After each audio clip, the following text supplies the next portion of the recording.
cette 7e fête du très haut débit et des réseaux communicants. Je vous remercie d'être venus si nombreux pour nous rejoindre sous le soleil de Mortain, capitale du très haut débit et de la lutte contre la fracture numérique. Accom, l'industriel leader du très haut débit en France, a réuni les principaux acteurs de la filière. Objectif, faire le point sur le déploiement du THD et des réseaux communicants. La bonne nouvelle déjà, c'est qu'il y a un engouement des clients finaux pour le très haut débit.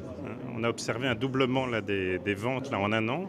Et donc ça tire la demande, et donc ça tire les déploiements, ça tire les investissements. Ce qu'on veut surtout, c'est que les règles soient stables et qu'on puisse investir avec des règles connues et stables dans le temps. Autre sujet de réflexion proposé aux 400 participants de l'événement, la convergence, ou comment créer des synergies entre les technologies, les infrastructures et les réseaux pour offrir le meilleur service possible. La convergence fixe et mobile, ce qui est très important, c'est de mettre en place un environnement qui va permettre finalement à n'importe quel citoyen de pouvoir accéder à des usages numériques n'importe où, n'importe quand et de façon simple. Le but de la convergence, c'est que le client n'ait pas besoin d'y penser. Pour que ce soit transparent, le client il est connecté, il a ses services qui lui arrivent, il n'a pas besoin de savoir comment, par quels moyens, par quel réseau, il a son service au bon niveau de qualité et pour lui c'est ça la convergence, c'est la simplicité en fait. Parmi les secteurs directement concernés par la convergence, l'automobile. Accom met son savoir-faire au service des constructeurs pour développer le véhicule intelligent et connecté de demain. D'ores et déjà, vous pouvez acheter des tablettes qui sont intégrées au véhicule et qui vont permettre de communiquer avec l'extérieur.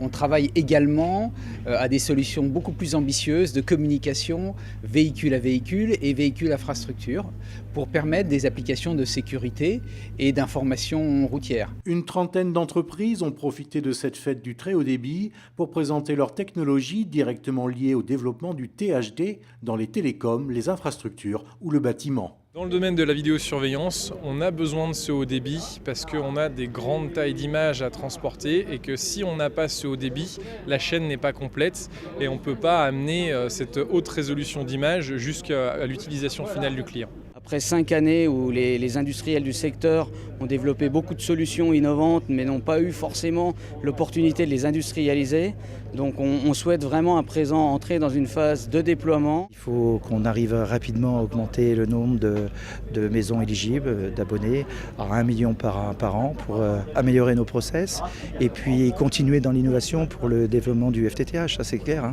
Pour que le THD prenne son envol, les acteurs de la filière ont besoin de stabilité et de visibilité. Des conditions qui semblent aujourd'hui réunies grâce au plan national du très haut débit annoncé par le gouvernement. Pour le financement du déploiement du très haut débit, l'État a confirmé fin février une mobilisation de 3 milliards d'euros en subvention pour les années qui viennent auprès des collectivités et également la mobilisation de 20 milliards d'euros de prêts sur fonds d'épargne, donc des prêts de longue maturité pour les collectivités. De son côté, Accom s'impose comme un acteur majeur du THD en France, notamment à travers le lancement d'un plan d'investissement de 25 millions sur 4 ans en faveur de la recherche et de l'innovation.